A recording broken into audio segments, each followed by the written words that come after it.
Hello, this video shows you what CatTouch does. It works with the FT-991 and 991A, the FT-710, the FTdx10 and also the FTdx101D and MPs. It's an external display that plugs into the into the RS232 port of your transceiver, the CAT port. In the case of the 710, it plugs into the linear tuner jack. It doesn't have a pass-through port, so if you're using those already for another device, then CatTouch is not for you. So let's just have a look at what's on the screen.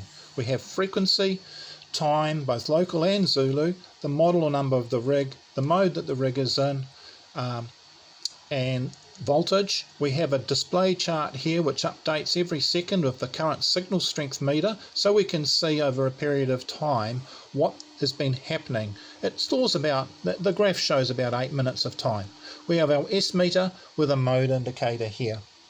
The mode indicator will change between RX for receive, CAT for transmitting via the computer, or PTT if you're transmitting via your hand mic.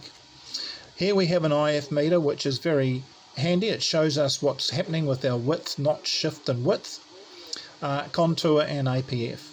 Down the side here we have a range of buttons where we can change certain things on the transceiver. So this CatTouch here is connected to the FT-101 behind it. Let's just zoom out here a wee bit if we can, so we can see some changes. If I hit the attenuation button here, you'll see it changes colour and then it goes to 6 dB.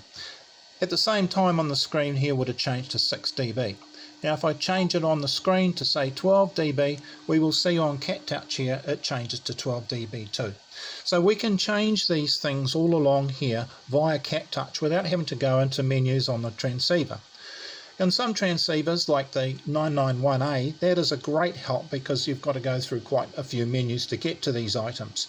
It also enables you to see, for example, like beside it we see here, this is the 991A, sorry, and we can see buttons are greyed out, and that indicates to us that in C4FM we can't use those features. They're turned off. They're not applicable to that particular transceiver in that mode. Similarly here on the DX101, we can see that the PROC, which is short for the speech processor, is turned off because speech processor only works in SSB mode, not in AM mode. Okay, so this is the main screen here. We can also see the tuner. We can turn the tuner off and on. We can't initiate a tuning sequence, but we can turn the tuner off and on. That's a button, and that's all the buttons we have. Down the side here, here, and here.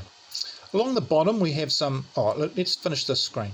We've got it shows us SWR, compression, watts, and ALC. This is all during transmit. On the watts screen we can see that on the DX101 it's set to 25 watts. If we change that in the transceiver, you can't change it on the screen yet, but if we change it in the transceiver, that will adjust on here, that will show on here as well. On the ALC screen, this 30 is the microphone gain, and on the comp screen or compression meter, if the speech processor was turned on, it would show the level of the speech processor. Okay, we also have other screens here. If we press the tab along the bottom, we have a clock screen. So we can see that, I should go back here and just show something else, sorry.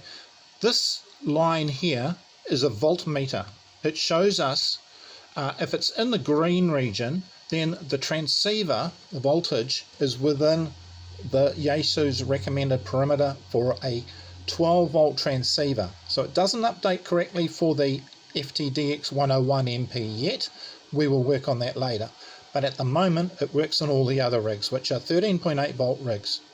If it starts turning red, it means you're exceeding the voltage that Yaesu recommends. If it starts turning orange, it means you're under the voltage that Yaesu recommends. That is also the color change also happens here with, on the actual digital voltmeter. Now we'll have a look at the clock screen now. In the clock screen we have both local and Zulu times, the dates and the times, and we also have a handy voltmeter in the middle. So if you're just sitting in a field day operation running off batteries or something, you've got a handy indicator to see straight away whether your battery's running flat or not. Now we also have a speaker tab. Now on this tab, which let's have a look over here at the DX10 on the speaker tab, because the DX10 and the FT-710 have a parametric speaker equalizer, and we can change the settings of the equalizer on the screen just by touching the screen. That is only valid for the DX10 and the FT-710, because those are the only transceivers with this feature. However, this screen also shows something else. It shows on our transceivers, you will note in the menus, for example in FM mode you have a high cut, low cut, and this screen gives you a representation of not only where the cut is in, but on what frequencies it's on. So if we just have a look back here at the CatTouch connected to our DX101 and we change our mode to say CW, we can see a flat line because we can't adjust the equalizer. That's not available in that rig, but we can see the high cut and low cut, and if the slopes change depending on what our level of high cut, low cut is. We can see it on here with the PSK. I've set that up now to show that it's a different slope there. Alright, we also have a microphone equalizer screen where we can adjust our microphone, and this will be dependent on whether you've set it to the mic equalizer off or on. And we can turn it off and on this screen, and the screen will update immediately, well, within a few seconds from the CAT interface, with what's happening, what the settings are for that mic equalizer. We can also save our settings. We've got 5 slots we can save to and 5 slots we can load from. Why would you want to do that? Well, you might want your mic particularly hot for DX, or you might want your microphone nice and mellow for local conversation. And you could just save your preferred setting here and then load it up depending on what you're doing. Okay, SWR the screen is in development. All it does at the moment is it comes up with this, is your antenna connected? If it's not, it will restart. It won't let you do anything. Later on, we're going to draw a plot of SWR on the frequency that you choose. It also has a Wi-Fi scanner.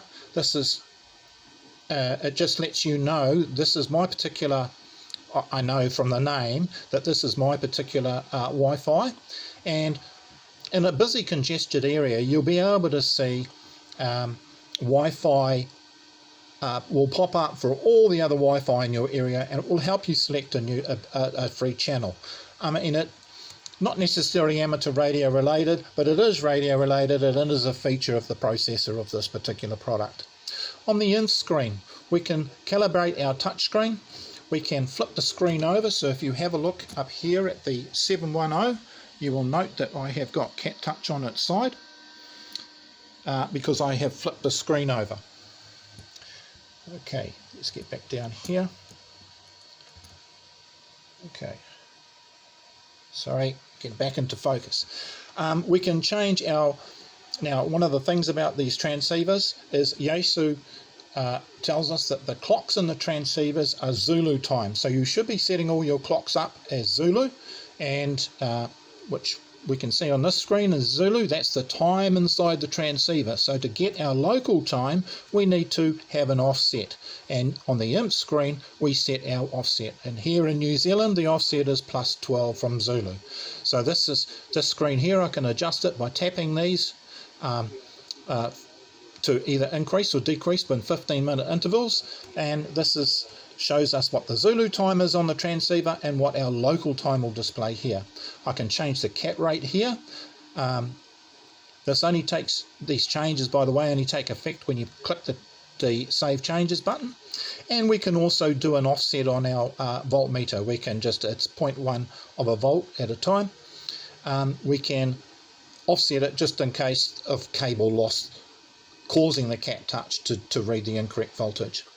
Now the JPEG screen, I don't have one a SD card installed at the moment, but what it allows you to do when you have put an SD card in the top of CatTouch, just a standard size SD card, when you put it in, the SD, if you have images on the card and press the JPEG, it will create a small slideshow of those images. So you might want to have your QSL cards, if you resize those to the image size of the screen, 480 by 320, then you'll be able to see those flipping through in a slideshow. Well, that's about all for CatTouch. I just wanted to do a quick video, and I've probably gone over the time. But anyway, I hope you enjoy it, and this is showing you the latest features of the latest firmware for CatTouch. Thank you. Bye-bye.